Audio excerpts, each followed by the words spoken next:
It's been great. Justin's got a totally different energy than JJ, but is no less confident in his visual point of view and perspective. And it's been great to work with a new director on this film.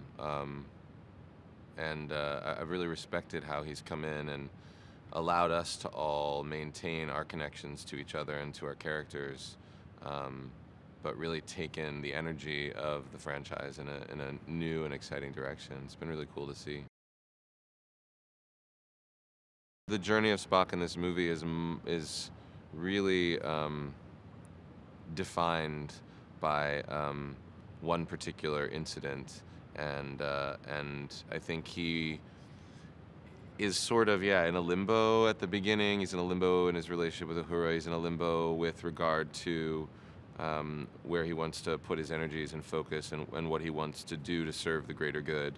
And then through the course of this story, one specific incident really throws that into a kind of question for himself, and he spends a lot of the film reckoning with that. Well, Bones and Spock are historically really diametrically opposed, whereas I think Kirk and Spock are kind of two sides of the same coin. Bones and Spock are just about, as different as you can be, and still be very intelligent and very thoughtful and committed to their work, but just from entirely different modes of operation. And so in this film, they need to find some common ground and really show up for one another in a way that we've never seen them do before. And that was really exciting. I love working with Carl.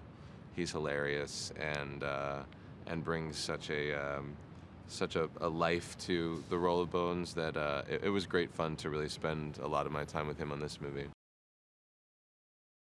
I think he's more human in this film than he's been in the others, and that's in the first film he was struggling with feelings of anger, obviously, and in the second film he was really put in a position where he had to fight for his crew in a very real and physical way. And this film is just, I think it's just the quietest, most emotional version of him.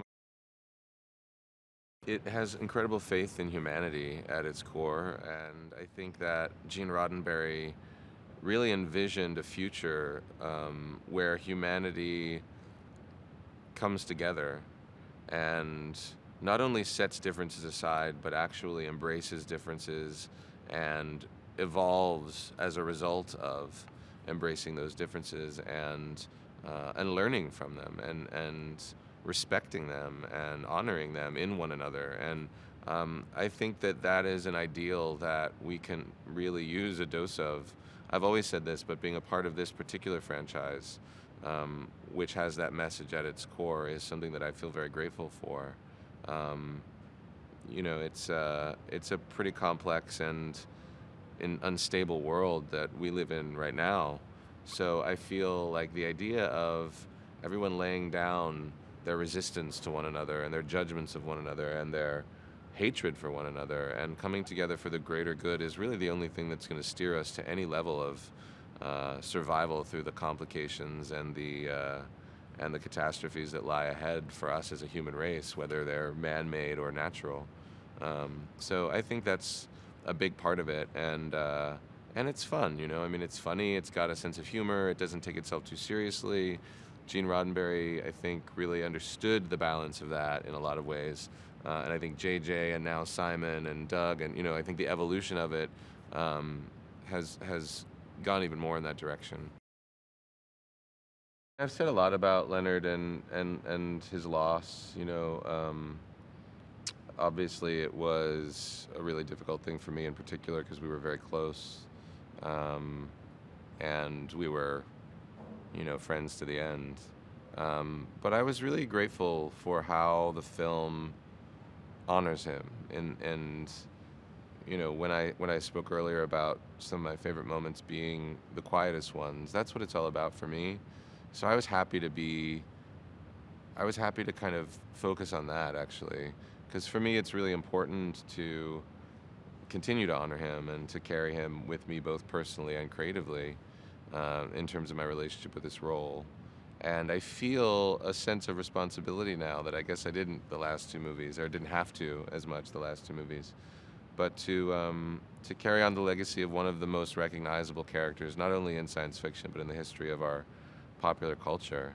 Um, that never really dawned on me, or the magnitude of that never really registered on me before because it didn't need to.